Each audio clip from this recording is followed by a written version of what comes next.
My Changed Life by Mary C.LoVasco. I was playing with letters as I do. Saw my name in a whole new way. The more consistently I arranged letters, patterns came.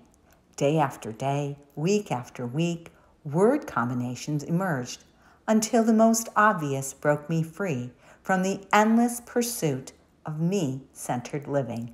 The message I share is a testimony of my conversion, a love story. My collection of letters are poems and phrases that contain letters of my name. But of all the messages in my initials to see, the most crucial, like a love letter to read. Dear Mary Catherine LoVasco, you weren't made for a competitive life, but to know Messiah Christ Lord and make him center of your life. My childhood life. By the age of 10, my muscles were more prominent than other girls my age. Rather than feel like a freak and believe the nickname Muscle Mutt given me, I used all 628 muscles to listen in on my heartbeat. It was like a mathematical formula to hear how the rate of my pulse changed when I ran. That's how I learned my body was a musical instrument to play.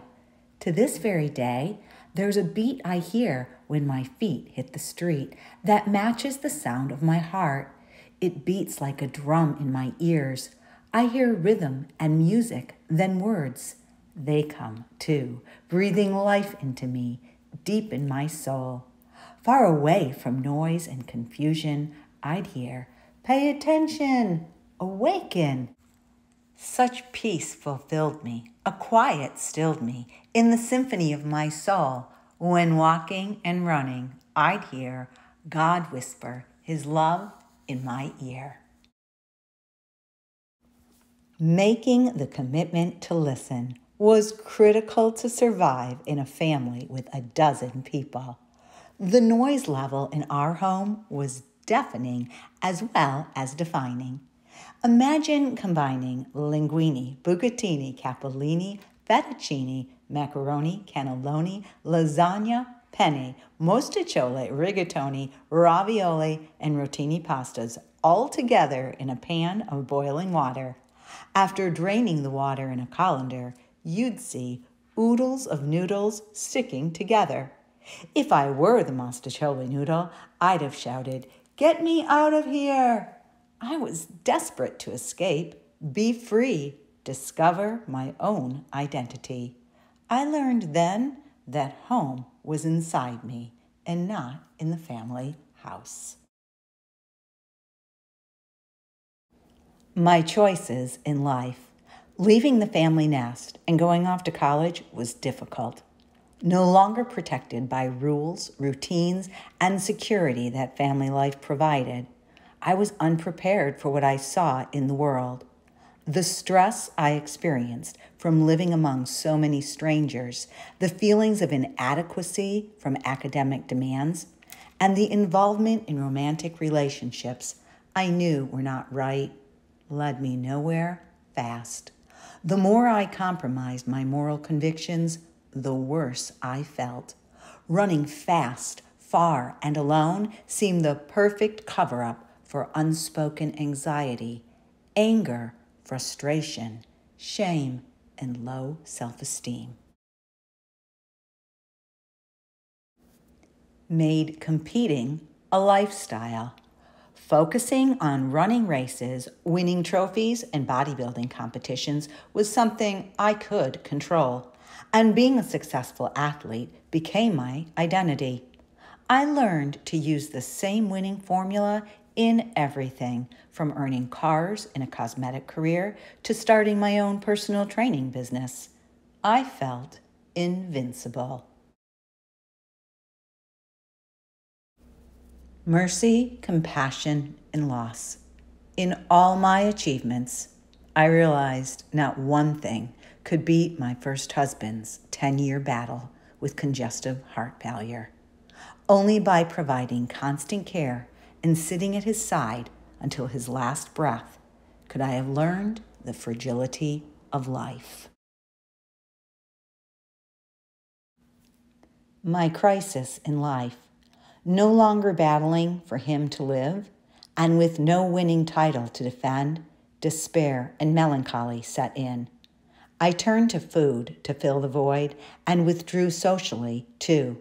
In time, I remarried and moved 1,200 miles away.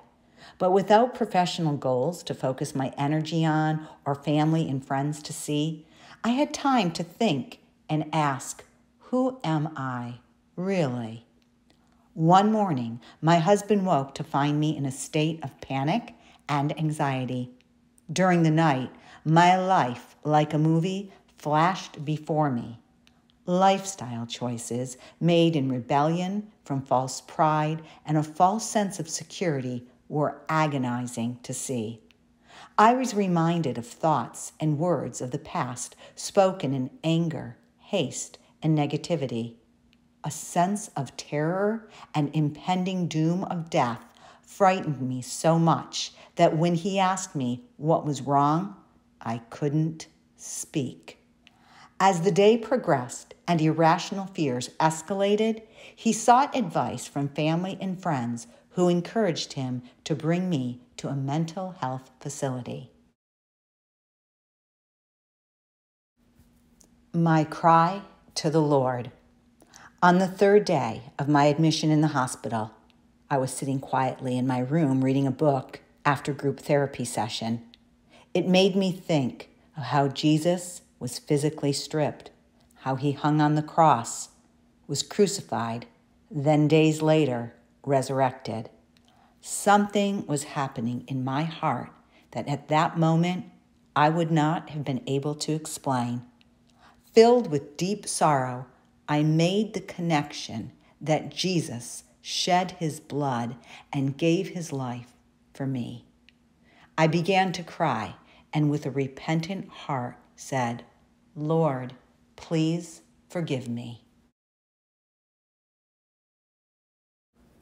Messiah Christ, center of my life. As the Spirit of the Lord awakened me, I surrendered to Christ's saving grace and accepted his forgiveness and love. An amazing peace, calm, and freedom filled me as all the fear in my mind, body, and soul disappeared. Message of confirmation and love. Moments later, I received a knock on the door from another patient who had become a comfort during my stay. Her room was across the hall from mine. She handed me a note which read, To Mary L., strive for the best in life, including free things such as serenity, peace, and understanding, and of course, the Lord. May God bless and keep you, Mary K. When I told her what had just happened, she said, as a baby, you were physically born, but today you were born again and made spiritually alive. Messiah Christ is Lord. On day 4, with full recovery of speech and discharge papers signed, my husband came to pick me up. While driving home together, he asked, What happened? I explained, God healed me. Doctors didn't do it. Medicine didn't do it. I had a conversion of the heart. My challenge to listeners. What if the initials of your name spoke and held a sacred message just for you? What if they held your destiny, shined light, paved a path, knew the heart of your personal story, and gave praise and glory to the one who created you? Wouldn't you want to unlock the clues? The only rule is that you get to choose which words to use. There's a treasure map in your heart, but only if you start. Just use the letters in your name to begin the transformation game. For by grace are you saved through faith, and that not of yourselves. It is the gift of God, not of works, lest any man should boast.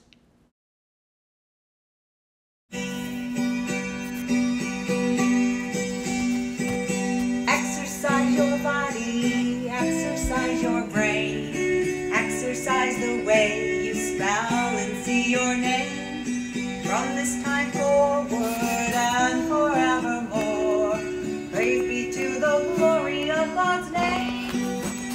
There are endless combinations you can create. Flex your imagination, a new story now awaits.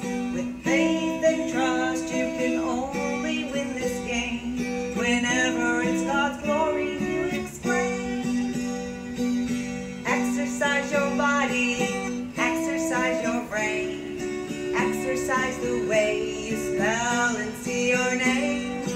From this time forward and forevermore, praise be to the glory of God's name.